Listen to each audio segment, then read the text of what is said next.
नमस्कार दोस्तों, आज हम बात करने जा रहे हैं 19वीं सदी के एक ऐसे विचारक, समाज सुधारक और दार्शनिक के बारे में जिन्होंने भारतीय मुसलमानों में एक नई चेतना का संचार किया और उन्हें मॉडर्न एजुकेशन और लॉजिकल थिंकिंग यानी तार्किक चिंतन पद्धति अपनाने को प्रेरित किया। हम बात करेंगे सर सैयद अहमद खान के बारे में। सैयद अहमद खान का जन्म 17 अक्टूबर 1817 को दिल्ली के एक समृद्ध और कुलीन परिवार में हुआ था। उन्हें कई विषयों पर महारत हासिल थी, जैसे गणित, चिकित्सा, फारसी, अरबी, उर्दू आदि। सैयद मुग़ल साम्राज्य की घटती हुई शक्ति और यूरोपीय कंपनियों के उगते हुए सूरज से अवगत थे, इसलिए उन्होंने ईस्ट इंडिया कंपनी में एक क्लर्क के रूप में काम करना उचित समझा। 1857 के विद्रोह के दौरान उन्होंने अपने कई रिश्तेदारों को खो दिया। उनकी एक किताब असबाबे बगावते हिंद की माने तो उन्होंने 1857 के विद्रोह को अंग्रेज़ों की भूल कहा है। उनका मानना था कि यदि अंग्रेज़ों ने मुसलमानों का साथ लिया होता तो ये विद्रोह कभी न हो पाता। इसी विचार के कारण कई इतिहासकार इन्हें actual father of two nation theory मानते हैं, क्योंकि जिन्ना के बहुत पहले ही उन्होंने भारत में दो अलग अलग राष्ट्रों के होने की बात कह दी थी।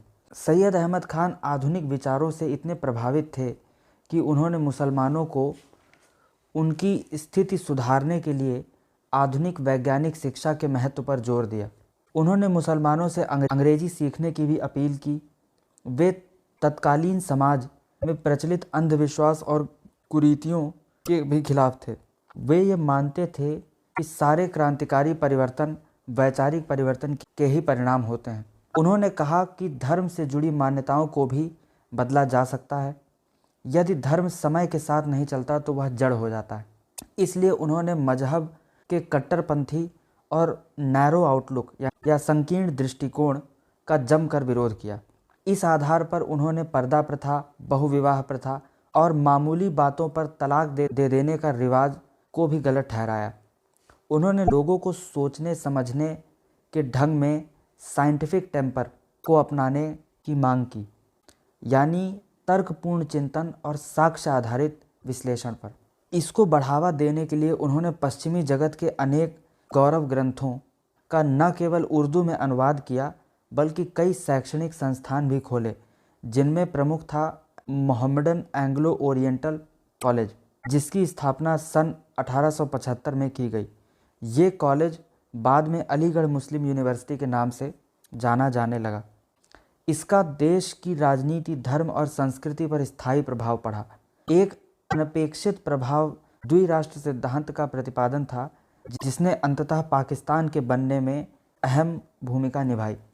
पश्चिमीकरण के समर्थक होने के नाते सैयद अहमद खान ब्रिटिश शासन को तुरंत हटाने के पक्ष में नहीं थे।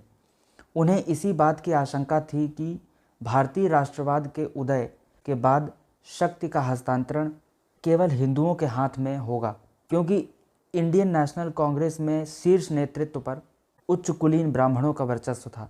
इसलिए उन्होंने भारत के मुसलमानों को आज़ादी के आंदोलन से दूर रहने की सलाह दी, क्योंकि वो अपने किसी भी कार्य से अंग्रेज़ों को नाराज़ नहीं करना चाहते थे। सैयद अहमद खान को सन 1888 में ब्रिटिश सरकार के द्वारा सर की उपाधि से भी सम्मानित किया गया और इस तरह 27 मार्च 1898 को 80 वर्ष की आयु में अलीगढ़ में ही उनका निधन हो गया। मूलतः वे सांप्रदायिक नहीं थे, परंतु मुसलमानों के हित को ध्यान में रखते हुए अपने जीवन के अंतिम दौर में वे सांप्रदायिक और अलगाववाद को प्रोत्साहन देने लगे थे। परंतु जब उनकी मुलाकात कांग्रेस के शीर्ष नेतृत्व से हुई, जैसे कि सत्येंद्र नाथ बैनर्जी, दादा भाई नौरोजी, तब उनका हिंदुओं को लेकर विचार में परिवर्तन आया। अंततः वो भी गंगा जमुनी तहजीब के समर्थक हो गए।